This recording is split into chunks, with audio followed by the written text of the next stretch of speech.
On today's show, free agency is underway, and one of the big names has committed to stay in Milwaukee. That's Khris Middleton. We'll break down that 3-year deal with the Bucks, and we'll also say goodbye to a couple of key role players from last year. Jevon Carter and Joe Ingles are moving on. And yes, unfortunately, we thought at this point we might have some Brook Lopez news. That's not the case. We'll see if it happens in the next half an hour during this show. Let's get into it.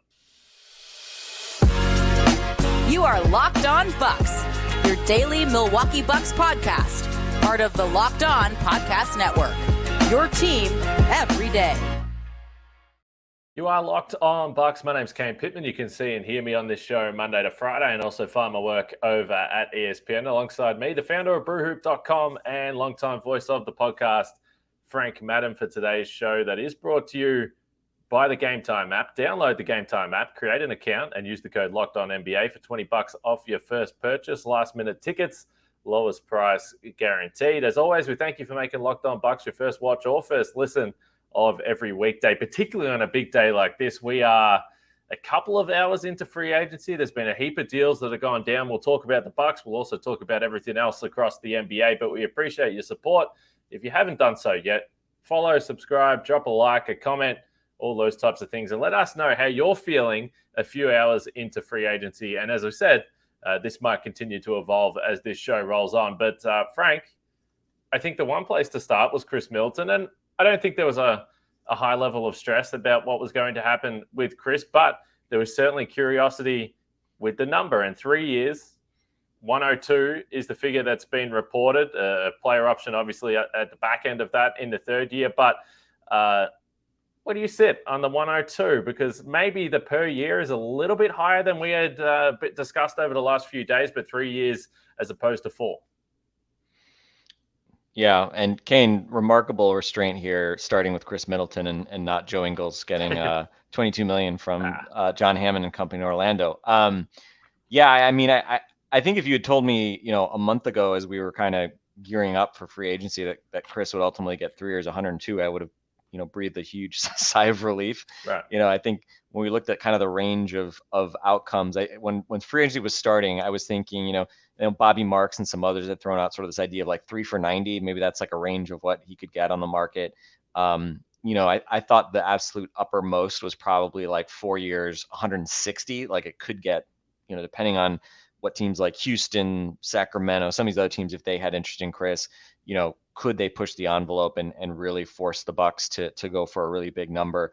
As we saw, those other teams kind of fell off. I think, that was also those discussions we were having initially were also before the news came that Khris had the right knee cleanup, which again, we don't anticipate being a big deal. It sounds like he's likely to be back, working out here shortly, early July. And again, had been planned sort of all season, given some of the discomfort he'd been feeling. But, again, that doesn't help, right? When you're a 32-year-old, almost 32-year-old, free agent looking for $100 million plus contract, anything around a knee surgery, especially coming off the injury last year, is going to give teams some pause, right? So yeah, it seemed like for the last few weeks though that there had been not a lot of indication that Khris was going to do anything but re-sign. I think the 3 years versus 4 was obviously a question, as you pointed out.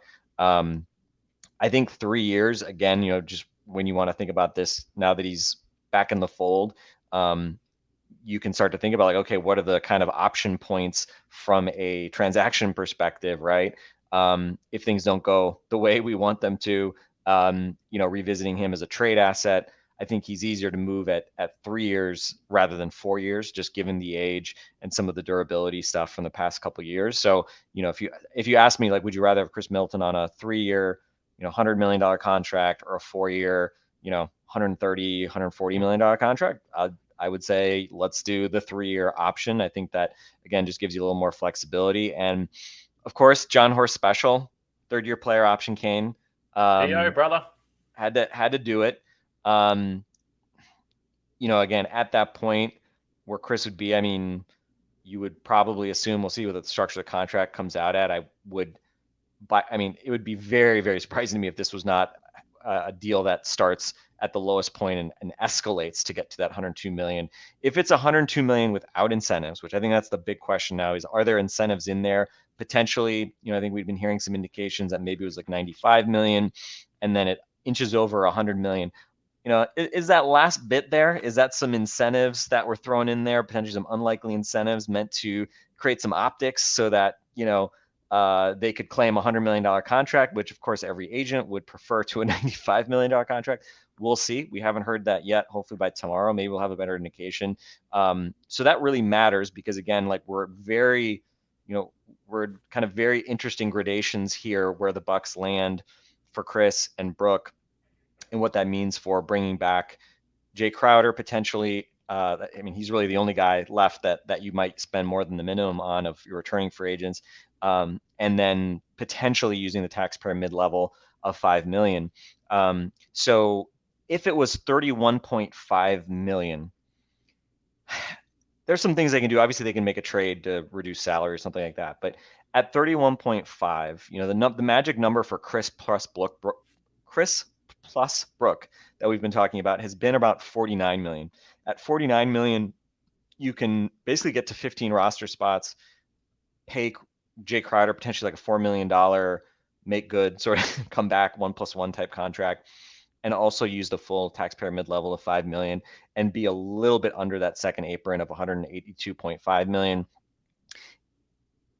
Again, that was presumed on a $49 million combined number for Khris and Brook. I had been assuming that was maybe something like 29 for Khris, 20 for Brook, given some of the pressure we've been hearing. It seemed like Brook's potential number was inching up. 20 might be the magic number to get to. Khris, if he comes in at 31.5, obviously that's 2.5 more than kind of what I had penciled in. So you kind of have to adjust things accordingly. And so we'll see where Brook comes in. I think the big news, and literally this is all happening as we're recording. The big news that we just saw was that Houston is signing Fred VanVleet to a 3-year, $130 million contract, which, is probably the best news that we could get, short of actually hearing that Brook had signed with the Bucks. Because again, I think Houston, by all indications, were the kind of prime suitor. They were reported as having a meeting set up with Brook today to discuss options. Again, how real Brook's interest is in signing with the Rockets, unclear, right? On paper, it's like, why would Brook want to go there if he can get essentially the same deal from the Bucks? I don't know, right? I mean, yes, there's no state income tax in Texas, but is that really swinging things for Brook to go be a babysitter in Houston? Like, I would hope not. But VanVleet taking 130 million over 4 years. We heard this, this idea of him taking a potentially, 2-year, $84 million contract or something like that. This seems to be the extension of that. So if he's getting, 40 million, maybe low 40s as a starting salary, that wipes out, the vast majority of the roughly, I think, 60 million that they've been presumed to have in cap space. Exactly what they'd have left, again, like the quick math would say, like, well, they only have maybe like 18 million, 20 million, something exactly in that range that we've been talking about Brook left. But again, I don't know the Rockets cap sheet well enough off the top of my head. I'm sure they could obviously do things to move some salary around, to open up a little more space. But again, like, certainly at this point, we're not expecting to hear that the Houston Rockets are offering a $30 million like starting salary to Brook Lopez. And that's the most important thing, that they don't come out of left field with just some like, $25 million, $30 million deal. So hopefully, again, this may be a stale comment, as soon as we post this, but, hopefully that means that Brook is inching closer to officially getting locked down with the Bucks. And again, I've been placeholdering 3 years, 60 million roughly, on a new deal with Houston. There was, I think Jake Fisher, I believe, suggested that maybe Houston had started at 2 years, 40 million with an offer for Brook. So obviously getting a third year would clearly be a big bonus and a tiebreaker. But that maybe there was some suggestion Houston may be upping that offer. Again, they now have some limitations with that reported VanVleet deal. But bottom line, if you put Khris and Brook together, if they're essentially at 49 or less, if Brook is getting, again, 17.5, then you could potentially bring back Jay Crowder on a $4 million deal. You could keep that taxpayer mid-level, sign the rest of guys with minimums. And you could, essentially that would be where you'd land. You'd be hard capped at the second apron, which is problematic. But I think with Khris at 31.5, with Brook seeming like his number may be trending a bit higher as well. If Jay Crowder were to come back, that would likely, I think, preclude using the taxpayer mid-level. But again, it's like, there's reasons to not want to use the taxpayer mid-level regardless.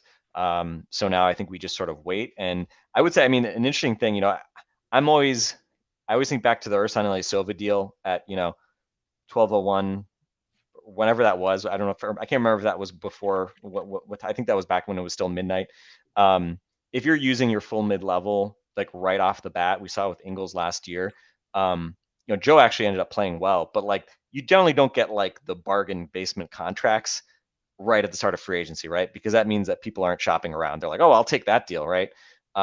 So to get good value on minimum contracts, to get value on those taxpayer mid-level deals, a lot of time you see the better value on day 2 or day 3 after guys who thought they could get more money don't get that money, and non-tax mid-levels dry up, cap space dries up, etc. So I'm okay with not seeing the Bucks sign another guy today. We'll see if there's any other news, or if that kind of like trickles out and we have to wait a little bit. But obviously Khris and Brook were the priorities for today.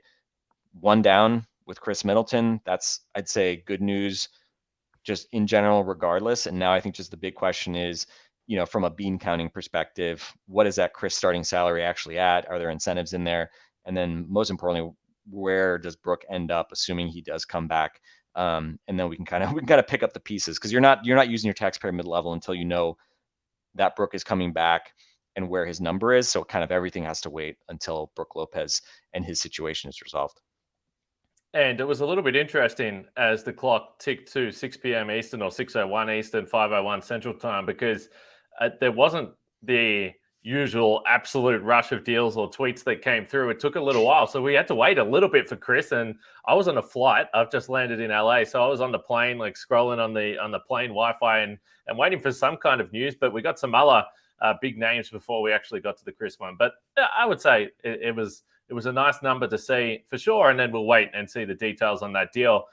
I think we can get to Jevon Carter and Joe Ingles next, because those contracts were kind of interesting as well. And then maybe at the back end of this, Frank, we discussed some of the other names that have gone around and some of the big money that's been thrown around. Bruce Brown, someone I've spoken about the last couple of years. So we'll get to Jevon and Joe next, and then some of the other names. And hey, yeah, maybe we'll get some Brook Lopez news in the next 20, 25 minutes while we do this show. But first, we'll talk about our friends over at Prize Picks. If you're not aware how Prize Picks works, you pick 2 to 6 players, and if they score more or less than the Prize Picks projection, you can win up to 25 times your money on any entry.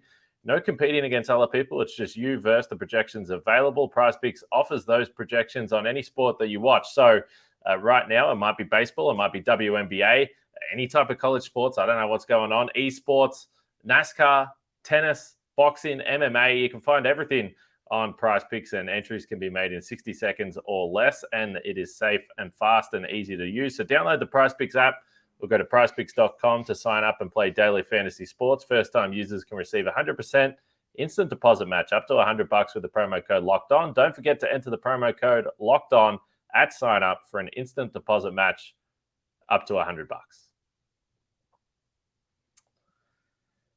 Let's start with Jevon Carter. Because as some of the numbers that you've already referenced, Frank, when discussing maybe a total salary for Khris and Brook together, if they both return, then what you could do with maybe Jay Crowder, as you mentioned, or Jevon Carter was one of those guys where he opted out of his deal. We asked the question, is there a possibility that he would get more than the minimum? Could the Bucks fit him in a salary slot there? Because I do think one of the questions we're going to have moving forward is, what do the Bucks do at the backup point guard spot? Jevon Carter proved pretty reliable last season.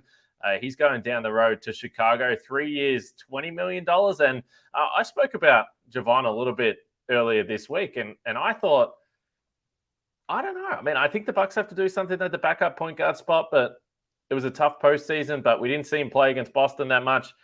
He didn't really have a great successful series against Miami. I know no one did, but the 3 years, $20 million seems certainly like a very, very nice deal for a guy that has earned it and gone through the hard way to get where he is now. But I probably didn't see that he would be up around that $6-7 million range per season. And now he's going to the Bulls, and he's going to fight for a rotation spot in a roster that's kind of weird and has lots of guards on it. Well, hopefully they bring back Pat Beverly as well, and then Pat Beverly and Jevon Carter They'll fight. They will be fighting daily. fight every day in practice. Yeah, I mean, nice homecoming story for Jevon. Mm-hmm. I think you have to be happy for him. He gets a nice payday. Obviously, he hasn't had like big contracts in the NBA, so No. this really mattered. Like there was never going to be a reason for him to take a discount, to stay in Milwaukee or chase a ring or something like that for less money. It always made sense for him to go for the max kind of dollars out there. And I think I said it at the I can't remember if I said it at the live pod or on the last podcast, but we'll talk about Joe Ingles in a moment. I think the hard part for me was always like, man, if I could get like Jevon Carter's like dogged, sort of like small guy defense with Joe Ingles playmaking and shooting, like, man, that would be like a $20 million a year player, right? That'd be a pretty awesome fifth starter. But I think, obviously with those guys leaving, one, I don't think, the Bucks couldn't really, I think, again, assuming that they wanted to stay around the second apron and, keep their options open, and at least have an angle of potentially use the taxpayer mid-level, they would never have been able to obviously match the dollars that those two guys got. But I think even so, I mean, I kind of always went back and forth on Jevon and like, what kind of option is he? Is he the kind of guy that you want as sort of the nominal backup point guard in Milwaukee? Because again, just the 3-point shooting was awesome last year. I mean, I think he took 6 threes per 36. He shot 42%, had some really big games. Perhaps not coincidentally, I don't know if he had multiple great games against the Bulls, but he had that one phenomenal scoring night in Chicago, which perhaps played a role in him getting this deal. So we'll see. I mean, he obviously shot way better this year than he did in previous years. We'll see if this is new normal or if this is just kind of an outlier season. I certainly understand the Bucks, even if he was available for a more manageable number 3 to 4 million. I can understand the Bucks maybe looking at it and saying like, look, Jevon was really good for us last year, especially in the regular season, but is he just kind of too small and too limited in terms of ball handling? He can't make any shots inside the arc except those like little weird runners, which are like, kind of bad shots, but he's like good at them. But like, is being good at that actually something you want to do? It's a question. And his, he just can't make plays for other guys either, right? I mean, he cannot run a pick and roll and make a pocket pass or something like that. He just doesn't do it, right? So, again, like he was a great signing when he was waived. He was a great signing after that first year. He was a really good player for the Bucks last year. He is a loss, right? Joe Ingles, he is a loss. And I think the takeaway from both of these signings is not that the Bucks should have, try to match necessarily or something like that, but they have to get that production from somewhere else. And obviously with Joe Ingles, you'd say, well, you get a full year of Khris Middleton. That's your best, option for replacing Joe Ingles' production. With Jevon, I think it's an interesting question. What are they going to do to have another small guy guard, nominal point guard to play out there? And again, especially because Jevon, I mean, he started half the games last year, right? Didn't he start like 40 games, I think? Started at the beginning of the season, obviously started, kind of when there were injuries frequently, and the Bucks were generally really, really good when he started. He was a really good complement to Drew in forming that really strong defensive backcourt. So yeah, Jevon's absolutely a loss. Again, I think solid value, 3 years, 20 million, but I think probably for a team like the Bucks, where again, Kane, you always bring it back to like, top 7 or 8 playoff rotation. Is Jevon Carter in your top 7 or 8 playoff rotation? He missed that pull-up 3 in transition in game 1 against the Heat this year in like the third quarter when they were coming back. It seemed like he was gun shy the rest of the series, really didn't make much of an impact at all. And obviously against teams like, Boston, where they have bigger guards, his lack of size is a bit more, problematic. So we'll see, and I think this is the challenge that you have if you're, the general manager of a really good team, is that you're always going to be strapped for cash on the margins for signing these guys that are generally bench players. And so it's not just that you got to find those players once and then you can just re-sign them forever. It's, you got to re-sign them and know when you can't, you got to sign them in the first place, discover them.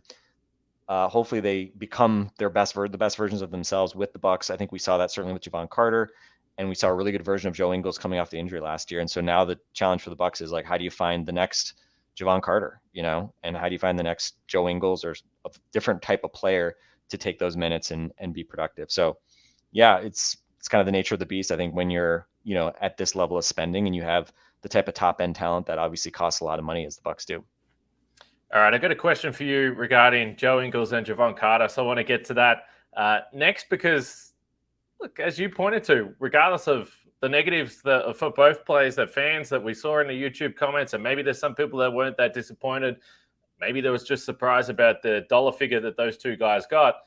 They played a lot during the regular season, and certainly both had their positives to them and to what they brought to the team, as you pointed to. So I'll ask you a question next, Frank, and then maybe some of the other players that at least caught your attention in free agency. And if something happens with Brook over the next few days, or there's any other Bucks news, we'll do another podcast. We'll do something on the weekend. I'm flying back to Australia tomorrow, so I also might be in the air and it might be a little bit slow, but we'll figure it out. But we're giving you the latest here as it is. What time is it, Frank, where you are? 8 p.m.? It is 8 o'clock Central. 8 o'clock Central. So that's just a little timestamp if you're listening to this and wondering why we might not have got to something that's dropped over the next few hours. But first, let's talk about the Game Time app. And look, if you're going to an event or you need the last second tickets, it shouldn't be stressful. And Game Time is the fast and easy way to buy tickets for all the sports, music, comedy, and theatre near you as well. With killer deals on last minute tickets for the best price guarantee, you can stop stressing over the tickets and start getting hyped for the fun you're going to have. They have flash deals on those last minute tickets, easy to find and buy for every kind of event in your area. You can see the image of your seat view, so you'll know exactly what you're walking into. And there's a lowest price guarantee, event cancellation protection, job loss protection, and many more nice stuff there to make you feel pretty comfortable about your purchase. So download the Game Time app, create an account, and use the code LOCKEDONNBA for $20 off your first purchase. Terms apply. Again, create an account and the redeem code LOCKEDONNBA for $20 off. Download Game Time today. Last minute tickets, lowest price guaranteed. All right, so the question I've got for you is, out of the 3 years, $20 million deal for Jevon Carter with the Chicago Bulls, or the 2 years, $22 million for Joe Ingles, and I haven't seen, you might see that, but I assume the back end of that, whether it's an option, there'll be something on the team option. Second year. It's a team option, yeah. So essentially, potentially a 1 year deal. But which one of those deals, when you saw the tweet, surprised you the most? Now, and the Joe Ingles going to Orlando is a little bit strange. He is at the point in his career where I thought he might want to play on a winner. He might want to go to a contender. He might want to play playoff basketball.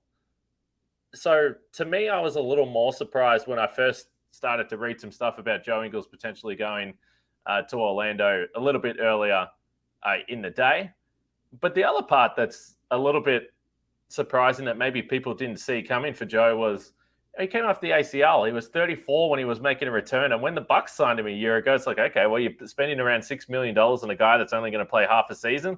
So, again, you spoke about being happy for Jevon Carter and the deal that he was able to sign. But it's a pretty nice stuff for Joe Ingles at 35 to get this type of money heading into a season, even if it's not on a team that we think is going to be contending for a title anyway. They might be pushing for the play-in mix or the postseason mix in the Eastern Conference. But which one of those two deals surprised you the most?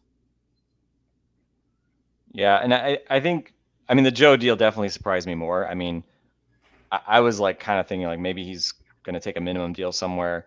Obviously, he's made a decent amount of money for sure in the NBA. He hasn't, had like the mega type of contracts like, Khris Middleton or something like that. But certainly for him, I think it makes sense, especially given he came to the league later. Like he should be just taking as much money as he can.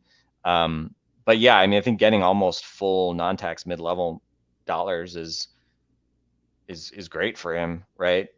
So I think that that one definitely surprised me more. Obviously the team option second year, Magic have done sort of similar type things. Last year, you guys might remember they signed Gary Harris, gave him $13 million, and Mo Bamba like 10 or something like that, and didn't seem like those guys would get that type of money anywhere else. And they got second year, I think it was non-guarantees, and Bamba, sure enough, was waived.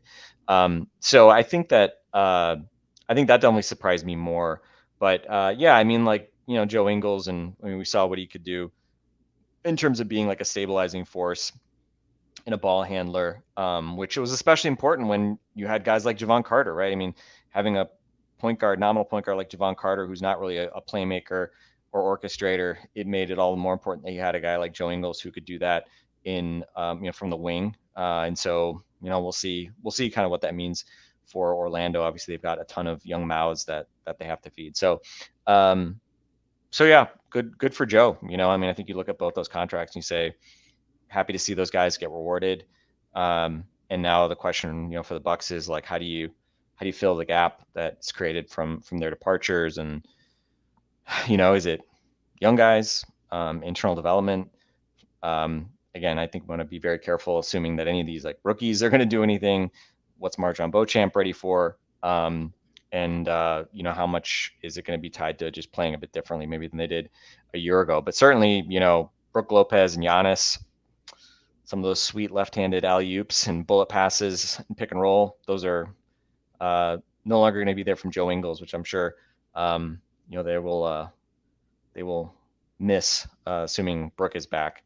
If Brook leaves, Kane, we'll just have to say it was because Joe Ingles left as well, and he knew that all those easy buckets from jumping Joe Ingles were no longer going to be there. But anyway, so, and I think I'm just looking at things. So it looks like Rockets may still have around 23 million in functional cap space. So again, like they still have obviously the dollars to make Brook a very big offer if they only wanted to sign Brook Lopez. But again, we'll see. And I think the other point too is, to me, yes, I think right now it's going to be harder for the Bucks to use the full taxpayer mid-level. I think it was always going to be challenging and put you in a tough spot to do that.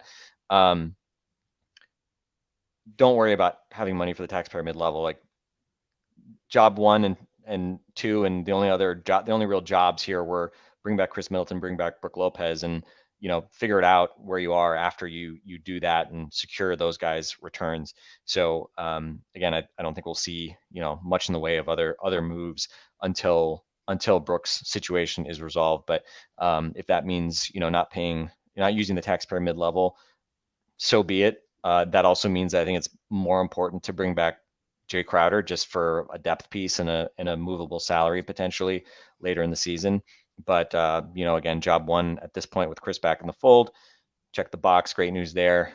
Next up, got to make sure Brook Lopez comes back, and if he's not brought back, then certainly there's going to be a ton of questions about how the Bucks handled the negotiations and where things went wrong. Because certainly, in theory, with the Bucks' ability to pay, they can go. Again, they can punt the taxpayer mid-level. They can go into past the second apron. This year there's not any crazy thing that happens other than you can't use the taxpayer mid-level. So really there's no financial excuse not to get Brook back in the fold. And again, now it's just a matter of how well they can negotiate and make sure that they don't piss Brook Lopez off and make him do something dumb like signing with the Houston Rockets. Yeah, if this Brook Lopez stuff doesn't work out, firstly, it's going to be devastating. But secondly, they're just going to have to find a way to get my man Jock Landale, who the Suns, I believe they pulled his qualifying offer today. But anyway, I think that'll be an interesting name to watch. Not for the Bucks, but just for the rest of the league, what ends up happening there. And I agree with you. Can I give you some of my some of the signings I liked here? You can, but I'm telling you, Frank, that I'm starving. Okay. And I want to eat, but so I'm just like putting that out there for the people. So, but please do, come on. Well, I always say like you don't necessarily want to be the team that blows their mid-level on the first day, but I thought there were a number of good guys that signed for very reasonable amounts within the taxpayer mid-level range. So some of the names that we talked about the other day, Nickeil Alexander-Walker, I believe signed for less than the taxpayer mid-level to go back to Minnesota. Josh Richardson got a minimum 1+1 deal to return to Miami, where he obviously had his best years. Shake Milton also going to Minnesota, 2 years, $10 million. Troy Brown also going to Minnesota. I want to say it was 2 years, $8 million, which I really like that deal as well. So Minnesota, like just for as dumb as the Rudy Gobert trade was, they've made a bunch of like signings that I consider like really nice value plays here on day one with Alexander Walker, Shake Milton, and Troy Brown. So we'll see. Some of the names I think still out there: Javonte Green, Derek Jones Jr., Dennis Smith Jr., and then it gets kind of grim after that. Kevin Love, we also talked about a little bit. He's going back to Miami as well. So Kevin Love is the hypothetical Bobby Portis replacement if there was a trade. Kevin Love also off the board. So yeah, a number of names that might have been interesting options already off the board here in the first couple hours of free agency. So would have preferred if some of those guys were still floating around, so that the Bucks could have some more optionality once this Brooks situation is resolved. I think we did see a comment, I forget where, but someone was saying that the Rockets were hoping to essentially use up their tax or their cap room and sort of figure out their plan moving forward by the end of tonight. So we will see. Something tells me I I would be surprised if the Brooks situation drags out too significantly. So I imagine by the time we post this, Kane, there may be a resolution, and I am knocking on all the wood here that it is a favorable one for the Bucks. Well, hopefully there's at least some content on this podcast that is going to last a little bit longer than the next hour with the Middleton, the Carter, the Ingles stuff. So let us know what you thought about that. But yeah, I think we'll be the same as everyone else watching and listening to this podcast, staring at their phones and waiting for the notification to come through in the next couple of hours there. So as I said, if something big happens, we'll get back on. We'll have a chat about it, and we'll do another show. And hopefully it's good news if you're a Bucks fan, because, geez, we'll be having some interesting conversations if Lopez doesn't decide to come back to Milwaukee. But we'll leave it there for now. Free agency is underway. Locked On Bucks is the place to get all the latest news, and we will speak to you sometime in the next couple of days.